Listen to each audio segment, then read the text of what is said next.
বন্ধুরা এই জায়গায় অ্যাক্সিডেন্ট হয়েছে, দেন হাজার হাজার লোক, রাস্তাঘাটে অনেক ভিড়। একটা মানুষ চাপা দিয়া মাইরা ফেলাইছে, অনেক ভিড় এই জায়গায়, অনেক যানজটও পড়ে গেছে। প্রশাসনের লোক চলে আসছে।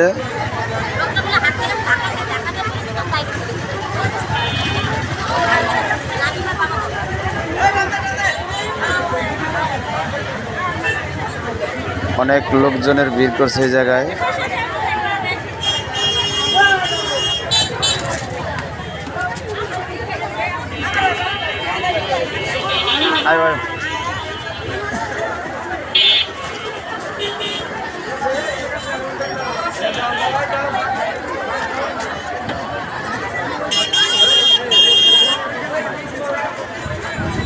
রাশেদ কো